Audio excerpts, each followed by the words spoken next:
there. Microphone. Hello?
A little bit of our housekeeping rules. Kindly, we request everybody to be on mute, not unless you are panelists or you are the moderator of the day. Have the videos and your audio on mute as we start. If you can hear me, kindly type a yes. If you cannot, kindly type a no. Thank you. Thank you, thank you, thank you.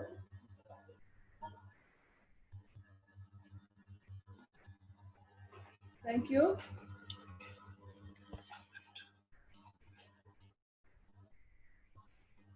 Yes.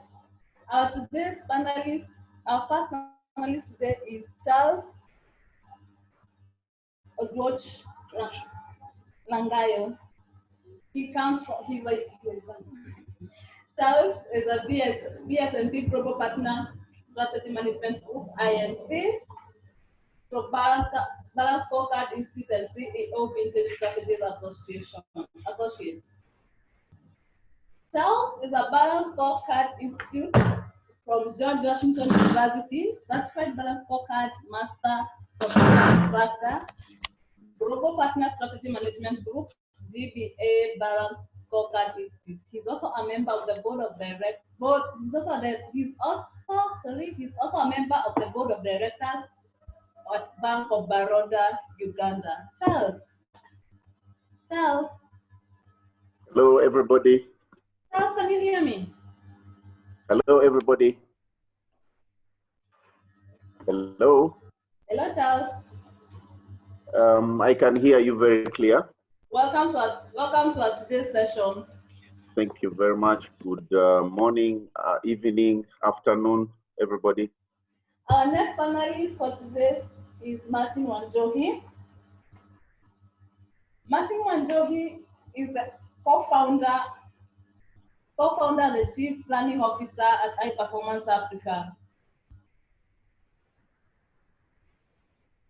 Founded in 2012 in Kampala and 2015 in Kenya, iPerformance Africa purely focuses on learning and development for organizations and professionals. Martin has 10 plus years in training and adult learning and over 18 years in sales. His education backgrounds include a BSc Marketing from Vijay University of Uganda and Diploma in Business Administration from Mombasa Polytechnic. Martin has certification training in areas of balance scorecard from Pantheon Group and master instruction from Association of Talent Development, ATD. E-learning instruction design with Association of Talent Development. Martin is also a certified master practitioner of NLP, Linguistic Programming. Welcome to our session today. Thank you very much, Rachel. Apologies, we are having some small challenges with sound. If you can hear me, all of you, just type in on chat as you tell us from which country you're joining us from this morning.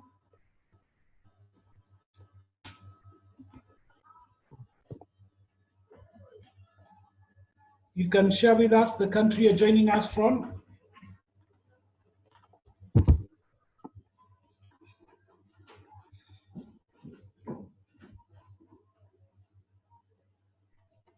Okay, so I see people from Kenya, thank you. Iswatini.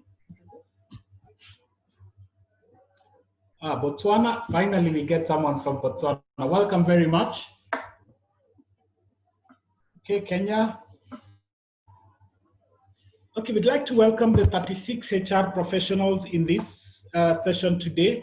My name is Martin Wanjohi. I'll double up both as a panelist and the moderator for the session. So today's session, we're going to look at about strategy. And we're going to start off with a poll. Apologies, some small technical issues. We're going to start off with a poll.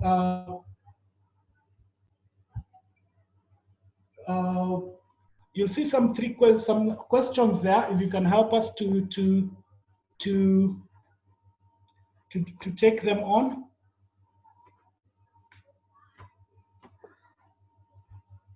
Okay, question number one. In these times of crisis, my organization has one, we are following our strategy and reviewed targets and reviewed the targets. We have thrown out the strategy and improvised.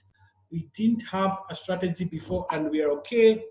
We have doubled our targets. The crisis is good for our line of business.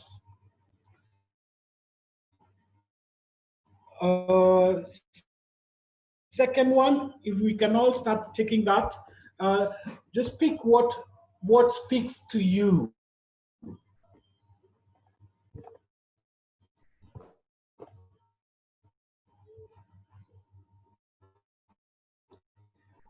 Okay, the second question is, what is the size of your organization? Nobody has taken. Can we all see the poll? If we can start taking this poll.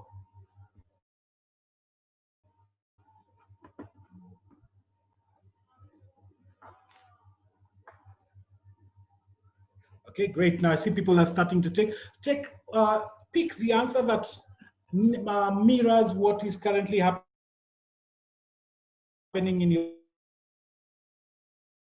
organization. Organization has one, we're still following our strategy and review targets. We have thrown out the strategy and improvised. We didn't have a strategy before and we are okay. We have doubled our targets. The crisis is good for our line of business. Then question number two is, we just want to know what the size of the organization that we have here. Okay.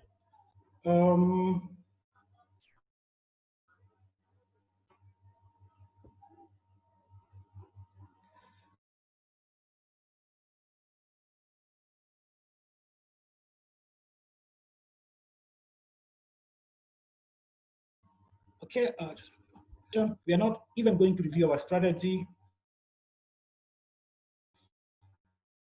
We want to make our 3 to 5 year strategic plan, but with things the way they are, it is impossible to plan beyond tomorrow. We are riding this wave. That's what our management decided, and let's see where we end up. Number 4, I am in HR, and then choose a statement that reflects your current position. I know my organization corporate strategy. I actually was involved in the strategic planning. I think we have a strategy. I hear of it. However, I have never seen it. The strategy management knows about it. Who we have in the room? My role where I work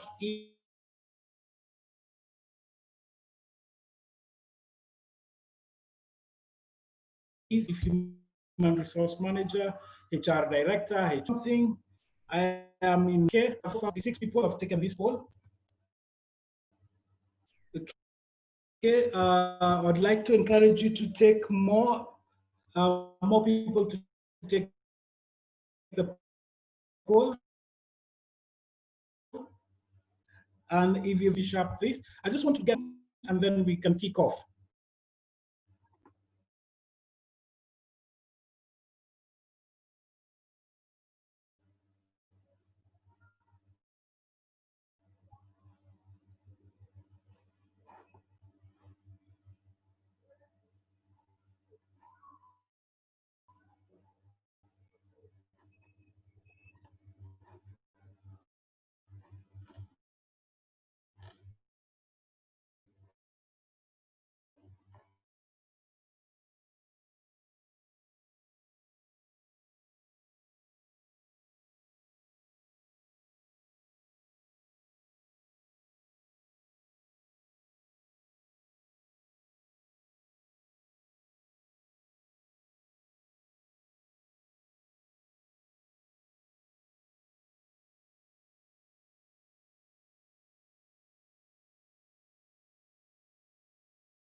Connection problems. So I am sharing the results of this small of the poll that we ran.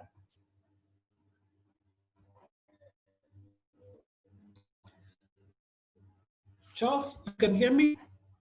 If you can kindly help us out in just looking at these poll results. I think this looks good. For number 1, we are still following our strategy and reviewed targets. Glad to know that we have organizations that keep focused on their strategy and targets. We have thrown out the strategy. That's also common. 22% are saying that. Sometimes as a result of the strategy not being very clear, sometimes too complicated, sometimes not clearly communicated. We didn't even have a strategy. I think you need to quickly start thinking about doing that. Otherwise, you're like a rudderless ship that is going to get lost. We've doubled our targets. The crisis is good for our line of business. Yes, reviewing the targets is very necessary, especially around this time that we have this. Some organizations have an opportunity like this. That would be good.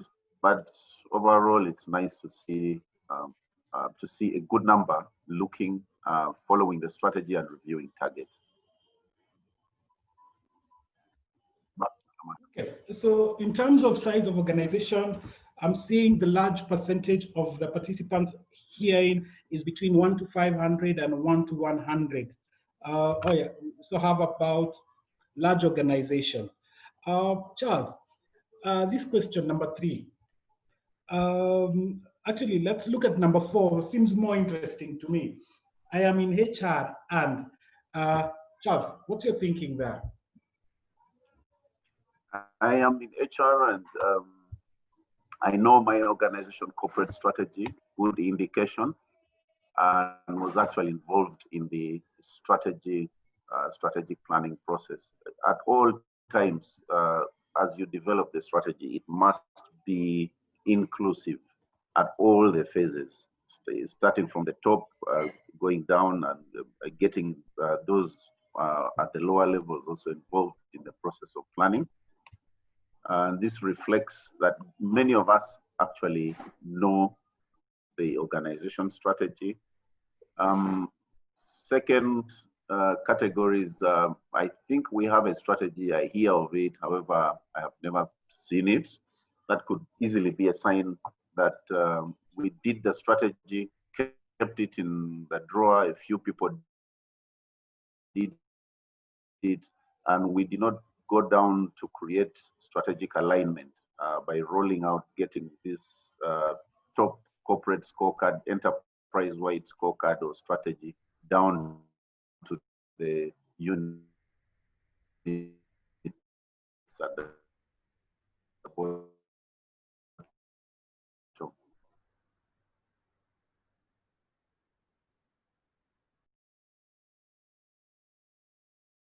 In our organization, only management knows about it. That is really sad to get people on board and beat resistance, the resistance that comes with new ideas that you're bringing on board.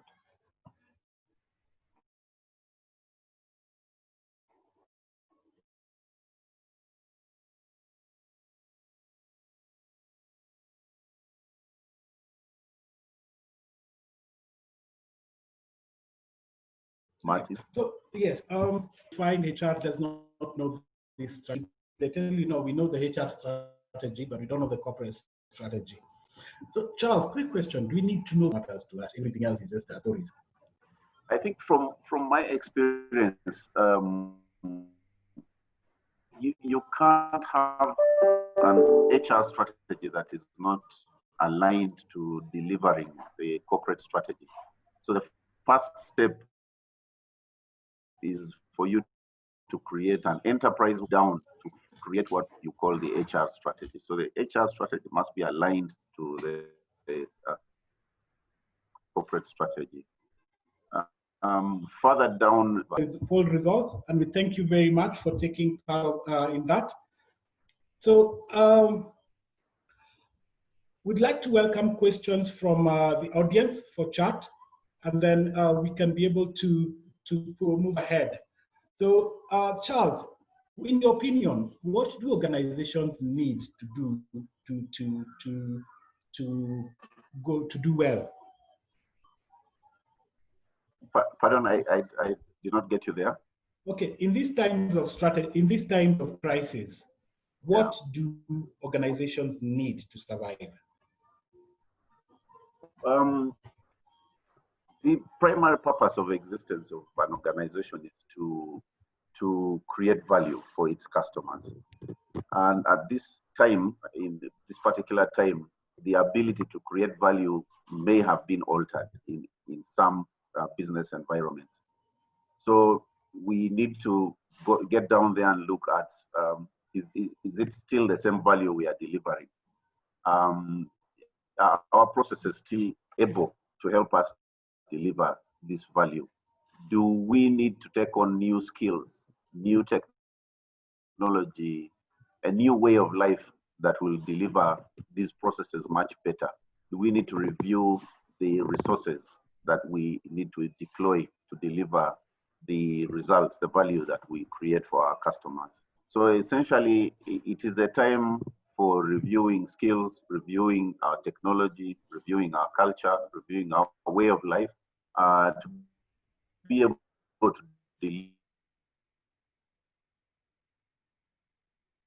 deliver processes, review the processes, and be able to satisfy to us.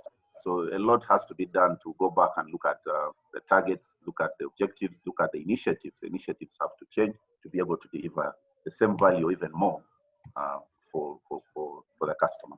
Thank you. Okay. I would like to throw this question to the audience. with the way things are going, you see them getting better or getting worse in terms of where strategy is concerned? We can type a Y for things getting better and N for things getting worse.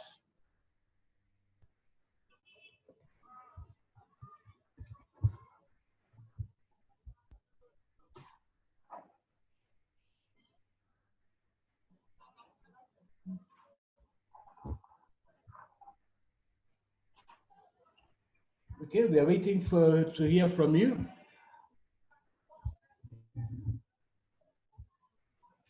So Charles, with the anticipation of people seeing things getting worse, what in terms of strategy should people start thinking and doing?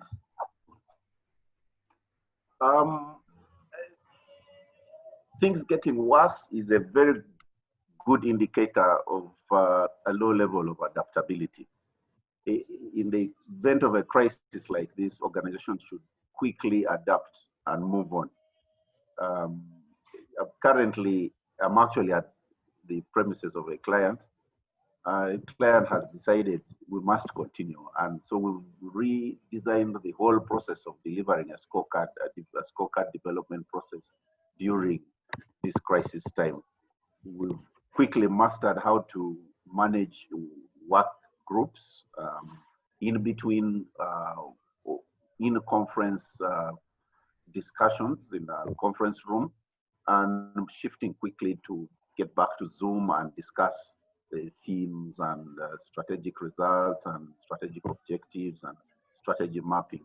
So highly adaptable organizations will look at this crisis and quickly get back into shape. While those organizations that have probably been thinking about adaptability as something that is on paper and has not been resilient enough to go and look at how it can quickly shift in the event of a crisis and get back to normal, then I think we'll face challenges, because honestly, I have two clients, and I have one who is saying, let's wait for COVID to to get out of the way. The other client is saying, please, we need you here for the next 1 month, and there's no breaking down of our activities. So that tells you you have two organizations within the same environment, one that is very adaptable, the other one is trying to be very careful and can't shift, can't move. Back to you, Martin. Okay, thank you. So we one thing I'm just thinking, we've seen that we have two major categories here. People, employees of between 1 to 100 and 1 to 500. Also, the big organizations are represented. So, Charles, my question is strategy just for big businesses? Or what can SMEs or small organizations with between 1 to 100, 1 to 500, for strategy, what can they do? Because I think we might have a conception that strategy is high level, is for big companies. Like for me, like high performance, do I actually need a strategy? Me, I wake up, I do my things, life moves on. What's your thinking around that? Not at all, Martin. In fact, to drive the message home during my training sessions, I like to use the example of a shopkeeper, a shop owner who has employed a shopkeeper who has no skills, has not been given a calculator, or even doesn't know how to use a calculator, and doesn't have the right culture, customer care culture. Quickly, the shop owner will begin to notice that the process in the shop has slowed down, because probably this attendant is counting the fingers instead of punching on a calculator or even using a till machine to get the customer served. So the whole process in the shop slows down, and once it has slowed down, customers become dissatisfied and of course begin to drop their shopping down and then move on and to the next shop. And that means you have low customer retention. Because you have low customer retention, your revenues begin to dip, your costs go up, and your profitability goes up. So just by going by the example of a shop, the scorecard can be applied to a shop, to a family setting. You can actually sit down and do your own family's scorecard, family strategy. So that's a good indication that strategy applies to any organization, however small. Of course, the complexity grows with how large the organization becomes, because you integrate issues like change management, alignment of people becomes a difficult thing to do at a large organization.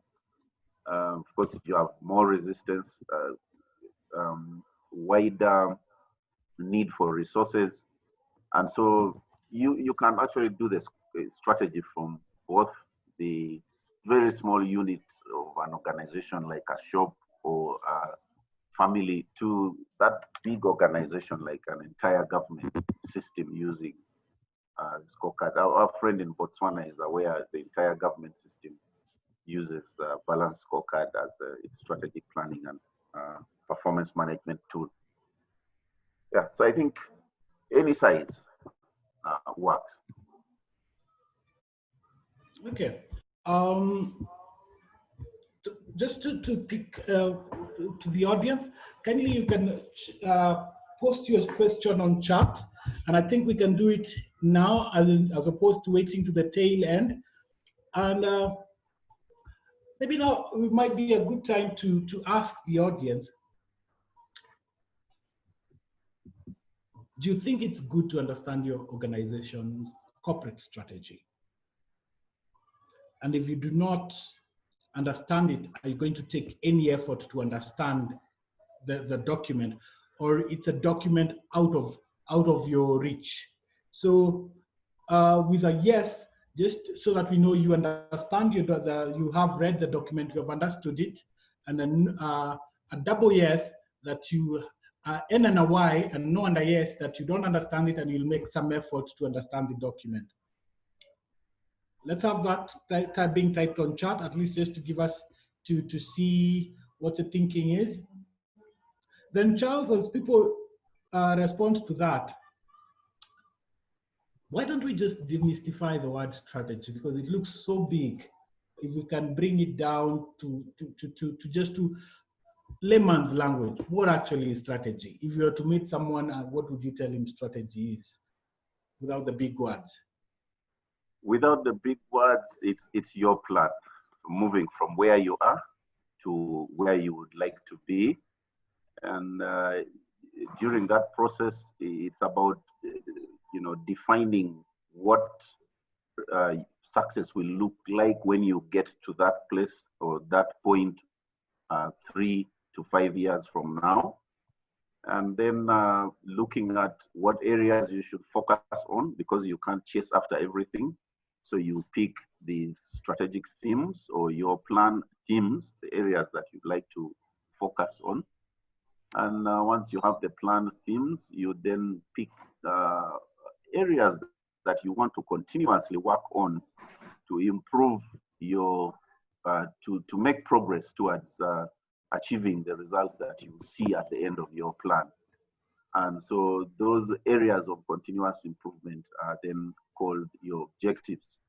And once you have those areas of continuous of continuous improvement, you then decide to place them in 4 areas. One looks at, do I really have the capacity to go on this journey of becoming a different organization, a different person, a different shop? So I look at what capacity issues do I need to look at in terms of my objectives. Do I have the tools? Do I have the technology? Am I skilled enough? Then if I am, what processes do you think I should improve? And so what kind of services will I deliver with these skills that I have? And so then you begin to place some of your objectives into that perspective.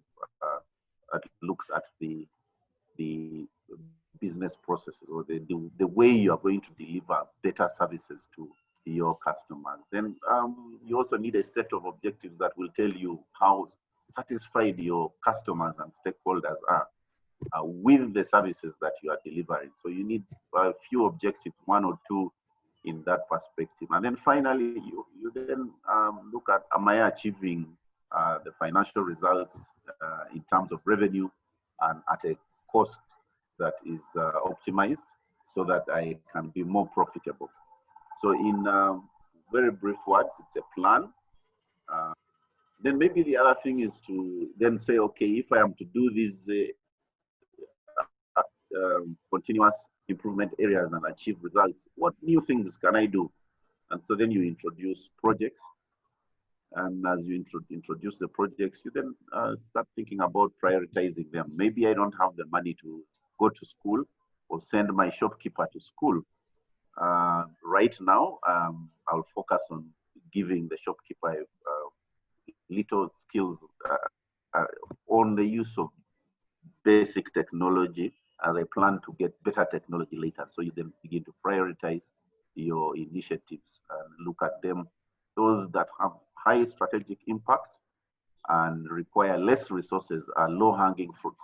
You implement them immediately because you will achieve good results without spending a lot. And those with very low strategic impact, or rather low ability to enable you achieve your plan and very costly, you shelve them and try to look for the resources and then implement them later. So essentially that's the entire, without complicating words about the scorecard and all those things. Maybe the other thing is getting to understand your targets and your performance measures. How do I know I will get there? And then your targets. And finally, looking at who will make what contribution. If it's a family strategy or a family plan, what is the contribution of every member of the family? And that's how we go down to the individual performance management.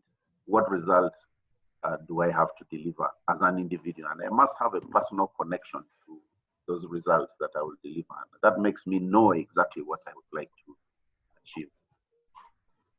Okay, so one thing maybe just to talk about, just before I'd like to ask the audience, who in the organizations around works with the balanced scorecard to execute for strategy execution?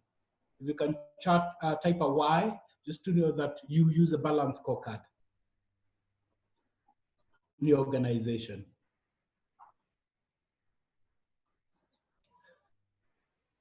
So Y for yes and for no. So Charles, as people type in this, I just realized when we were in a client premise, when you go balanced scorecard way, you have so much of the missing pieces that they need to achieve their strategy.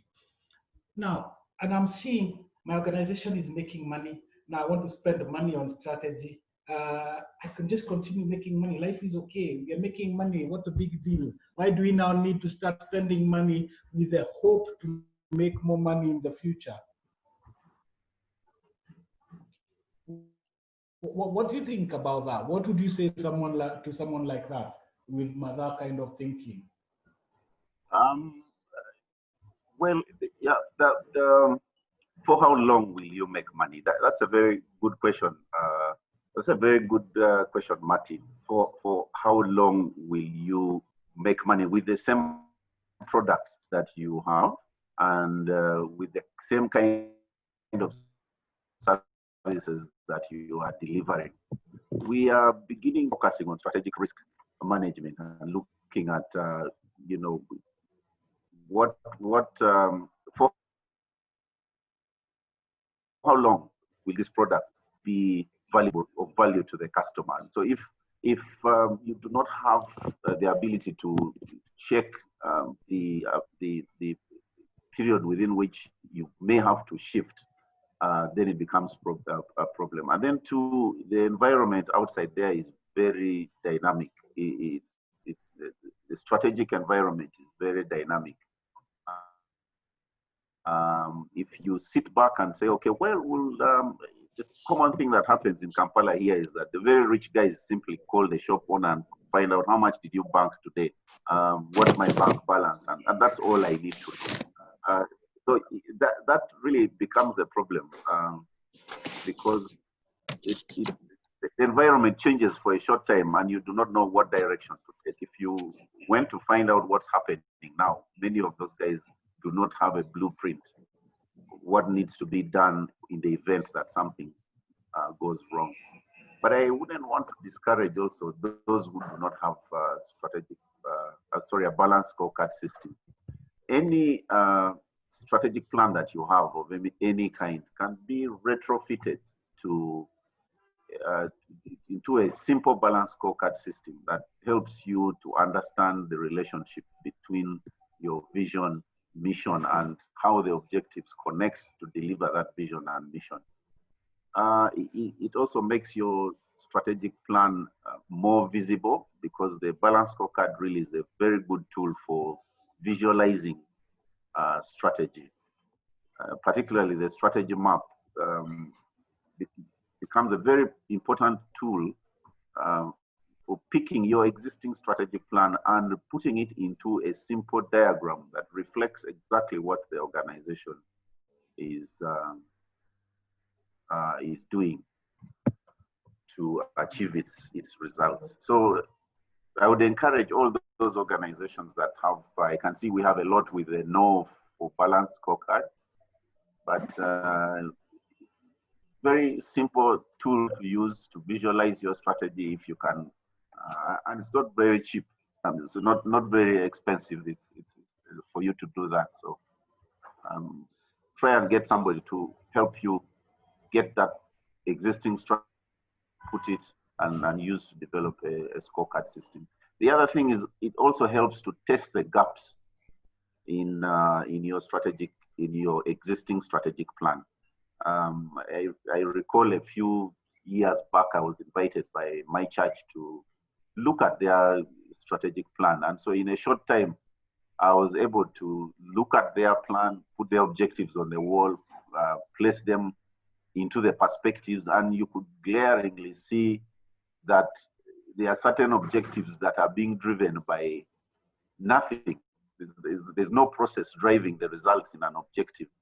And so you get down to ask, oh, so we might have skipped an objective that could actually help us boost the objective that we have now.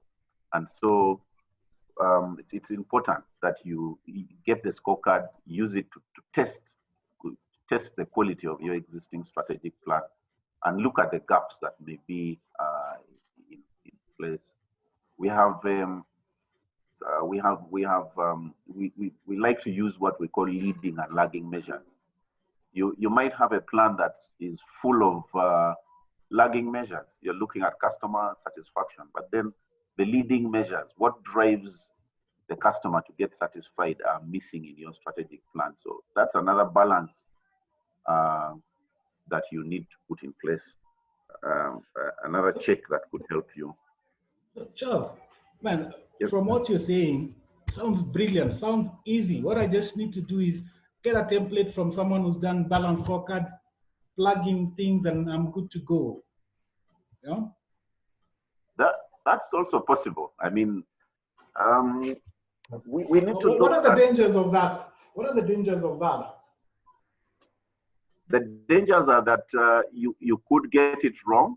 It's very important that you get an external person to help you facilitate the scorecard development process. I have known organizations that have decided we can do it on our own. We can pick content from the internet and put all those things together and do our own scorecard. But you need an external view of what you're doing. Let a facilitator come and help you through the process. I'm working at an organization that took almost a year or two to do its scorecard. We are in, I think, day 10, and we are finalizing, getting into a corporate strategy map within 10 days. And so reducing the number of days that it takes reduces also the the fatigue that comes with the whole process. And so get an external facilitator to help with developing a simple strategy for you. And actually just translate your strategy into something that is visual and test the strength of your performance measures, test the alignment of your initiatives, the ability to impact on the measures. And then, of course, most important is to test the alignment of the departments. We have a situation where departments in many organizations operate in silos. One does what it feels is right, while the other does another thing. And so you don't easily see how each supports the corporate strategy. So it's important that you get somebody external to help you, just help you go through the process and quality assure what you've done, what you have in place. Sure, it's worth investing, because you do it on your own, get it wrong, you will have to redo it. So just get that little investment and get things working. Okay, I'm seeing a question from Liz, and I'd like us to handle it, Liz, I'd like us to handle it differently. She's asking some of the HR KPIs cutting across most of the companies. Now, Charles, are KPIs, or we have different categories of KPIs that we need to look at? No, you don't have a different category of KPIs to look at, but you see, one thing you need to understand is that KPIs developed by the HR department belong to the HR department. KPI is developed by a consultant, belongs to the consultant. KPI is developed by the person or the owner of the person, actually the person working on that objective, or the department that you've assigned those sets of objectives to belong to that. They own it. They own the KPIs and use them. So I'm not a fan of let's check for the internet to get a KPI and just copy it and paste it and put in our soccer system. You need to go through the process of developing KPIs. There are many tools that you can now use to develop your KPIs. They also help you to understand exactly how you got to that KPI and appreciate it. And it gives you also a set of alternative KPIs that you may use in the event that the KPI you're using is not very good. I can see the question is, yeah, HR KPI is cutting across most of the companies. The companies don't have the same problem. So that's why I really put emphasis on sitting down with the team, developing the KPIs and helping them to appreciate that this would be the most important KPI for us as a company for HR. How do you align? Yes, please. Sorry, Charles, you could just go on. The first question here was, how do you align HR strategy with the corporate strategy? Once you have created the corporate strategy, it's important that the first step in developing the HR strategy is to identify what the HR department's mission is. Why was it created? So it has to sit down and develop its purpose statement or mission statement. It also has to define clearly what processes, key processes you have in the HR department, what deliverables or what benefits do those processes deliver, because the benefits that the processes in HR deliver are the results that will appear in the objectives that they have. And then, of course, getting to understand who are the beneficiaries of these processes. Just a question, Charles, still on the same. But if say an organization has the HR division strategy booklet, do they still need again a HR strategy, or this is HR making itself busy? If they have a HR, I didn't get that question clear. They have say they have a division called HR and maybe admin, and so they have their strategy booklets with their KPIs, with their strategic objective KPIs, initiatives KPI, operational KPIs. Do they need again to come and create a HR strategy? No, but the thing is, you develop the HR strategy, and that HR strategy must define what the objectives are, and each objective must have KPIs that tell how we will know that we are achieving our objectives, and then for each KPI you have to set a target and then identify an initiative. Please remember that the objective KPI is the objective performance measures are different from initiative performance measures. Initiatives are looking at how much progress you are making with the project, and you're looking at whether you're using the right resources, or you looking at your burn rate, you're looking at whether you're out of scope, you're looking at whether your milestones have been achieved. And so that's different. You need to look at them differently because your initiatives must have an impact on your objective performance. There's a nice question here, which I'd like to look at. Where should KPIs be derived from an employee's job description or from tasks assigned by their line managers? And I hope it will also enable to answer this question of how you create KPIs for a technician who is working from the field. Charles, what's your take on that?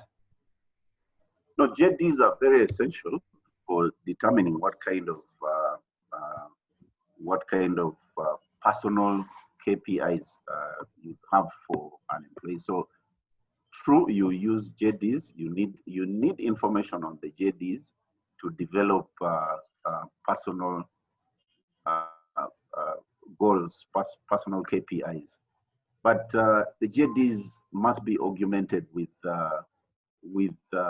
these strategic objectives, because you have a strategic objective for HR, and the JD might provide a broad prescription of what that person needs to do, but you need to pick the objective in the department, look at the description, what would like to achieve, and pick out the specific things that an individual needs to do to contribute to that objective. So in the process of developing personal KPIs, we like to look both at the JDs and then look at the content that we have on the description and the intended results of the objectives. Because the strategy tends to be broader, strategic objective is mainly broader, and also is dynamic. Okay, so if the strategic objective the strategic environment changes, your JD hasn't been reviewed, how do you then change your organization quickly to make sure that we have new KPIs for employees to enable us achieve or face the crisis that we face?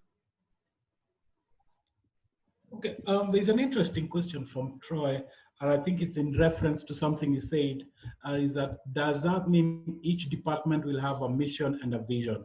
I think this is in reference to the HR strategy. Exactly.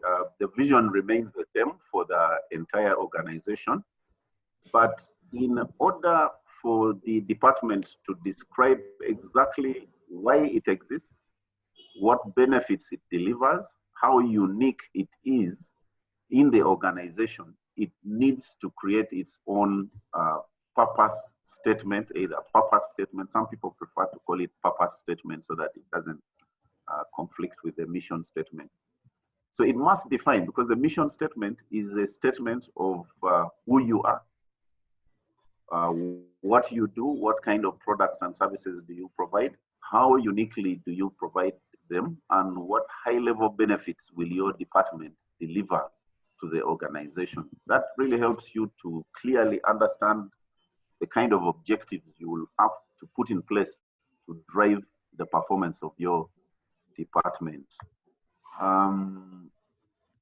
Mission statements or purpose statements must exist for every department. There are circumstances where we have found two departments within the same organization try to write their purpose statement or mission statement and end up almost writing the same thing. And that shows that you're running an organization and you have a new structure that was put in place, but seems to be doing exactly what another structure in the same organization is doing. And so in such cases, you may force the two to merge and become one. But the purpose statement helps a lot to define exactly why you exist and the benefits that you deliver. And so it is a must. You must have it. Although we all share the same common vision, but each of us has a different mission. Okay. I'm seeing a nice question here from Jared. In the mix of balanced scorecard, what comes first? KPIs or JDs? In a perfect case scenario. KPIs or JDs? You see, in the process of developing your KPI, as I'm looking at my contribution to an objective in my department, I will look at what is the intended result of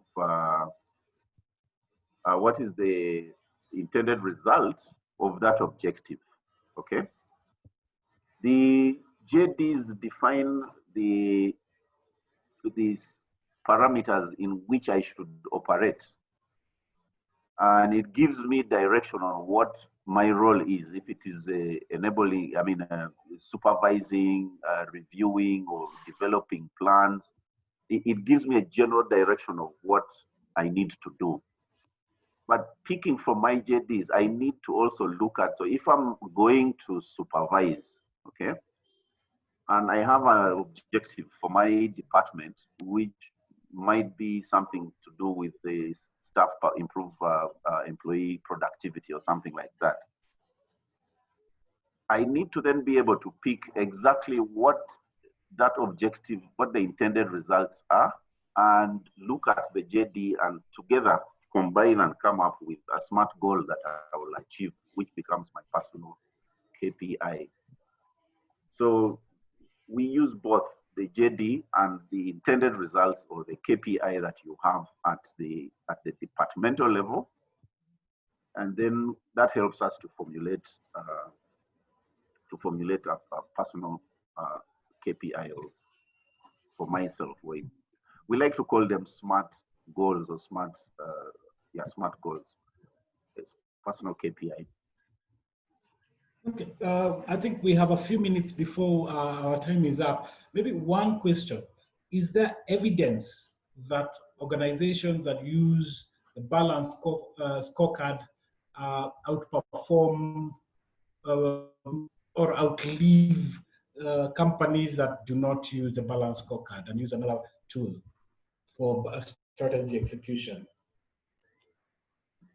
Definitely, we have cases where organizations have stepped up their performance significantly because of the introduction of the balanced scorecard, and I can cite a few examples. We have, for example, the Uganda Revenue Authority in Kampala here that has the tax to GDP ratios growing significantly.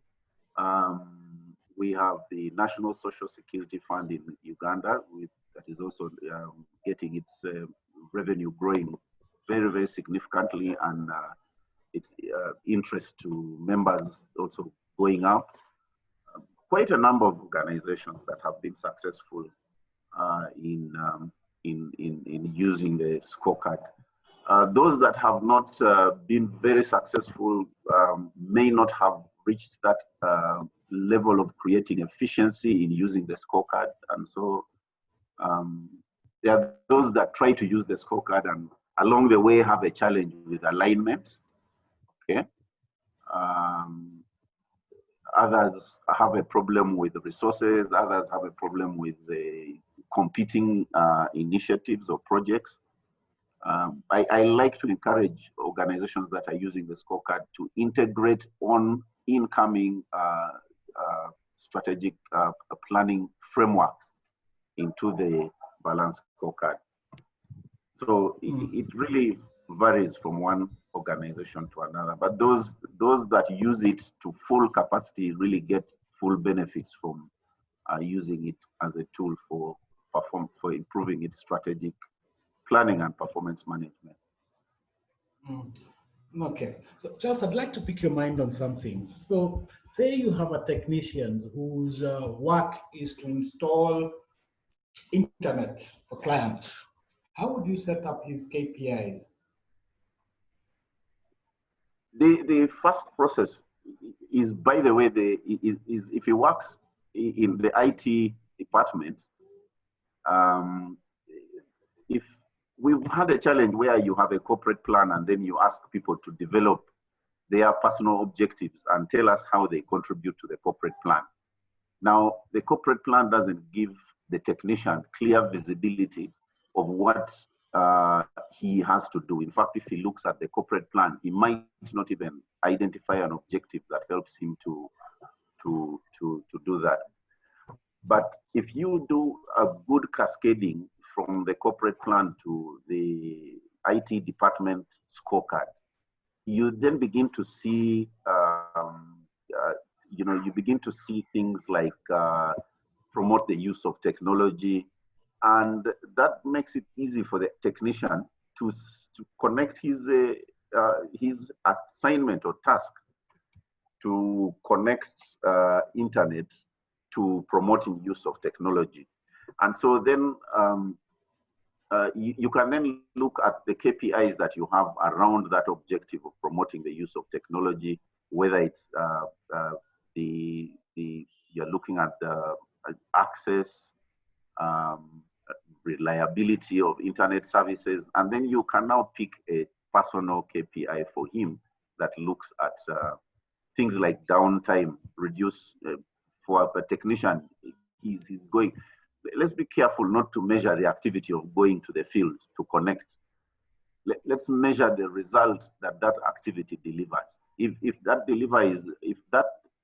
going to the field is going to ensure that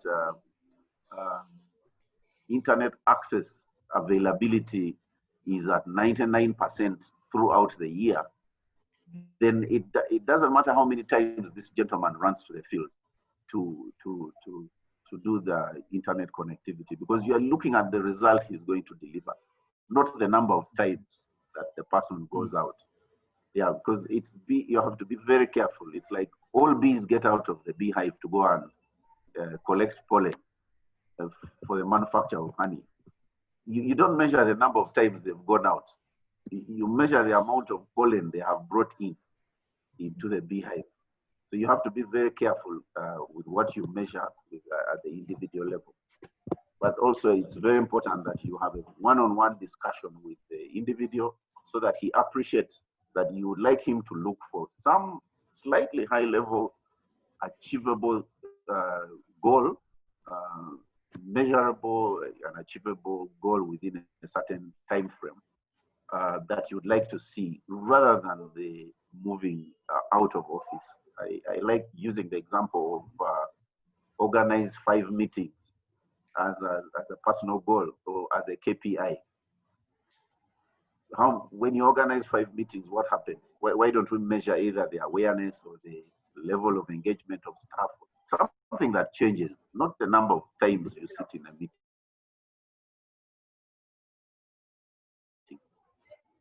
So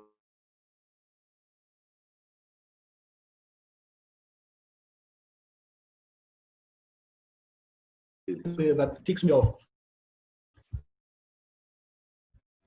People measuring activities, number of times, number of this, number of that, hello? as opposed to So Yes. I'm saying I've seen people in terms of KPIs, measuring activities, number of meetings, number of trainings attended, number of employees sent to training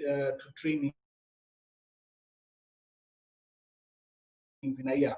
Yeah. Why should than activity based? No, because what you want to achieve is the results. It is not the task that you have executed. The task you are executing leads you to achieve better results. The task or initiative is it drives a result, and that result drives your objective. So if you concentrate on measuring tasks, you actually not achieving any results. Okay? We have currently the COVID situation. If you measure the number of the number of times doctors are driving around the city, and you're failing to actually tell us how many people they are testing, then you're actually not able to tell better test coverage. So you have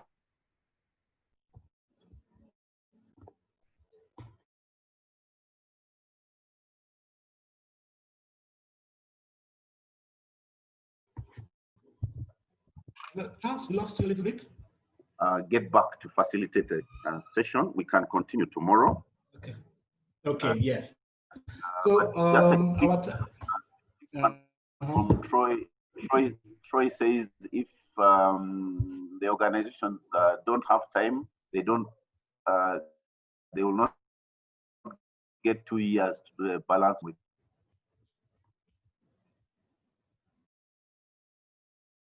Within as I'm supposed to do a short scorecard rollout project that looks at about 16 days, 15 to 16 days on the ground. So if you have full commitment of your team, full commitment in terms of time, and you can do the scorecard within a period of 15 days. Yeah. Okay, Charles, thank you very much. This brings the end of our day one session on Balance Scorecard. Today was just my introductory discussions. We'd like to thank the 40 participants HR from across the continent who joined us in this session. Just a quick question to the audience. We kindly would request you to rate this session on a scale of 1 to 5. If you can rate the session. If you can rate today's session in a scale of 1 to 5.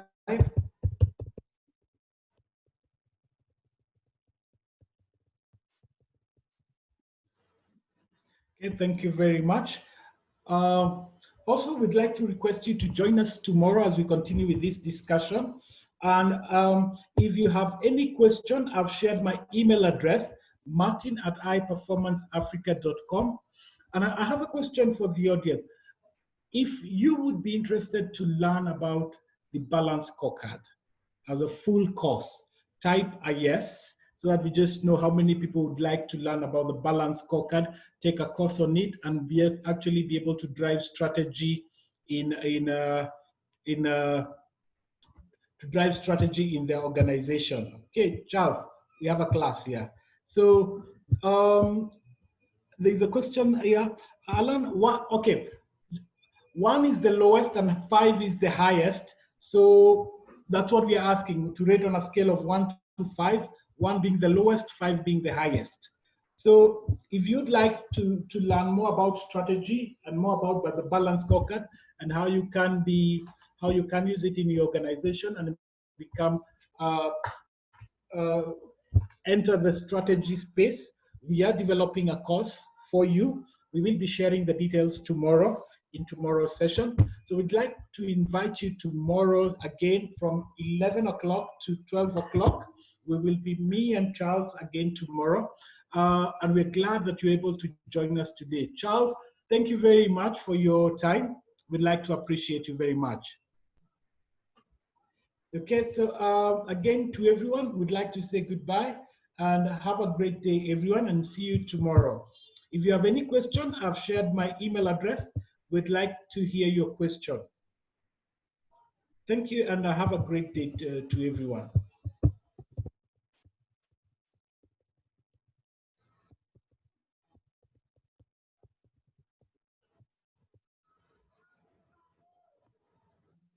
Just to wind up, we will be sharing this recording by the end of the day today on your email. Check us. If you're not on your inbox, we might be in your junk mail.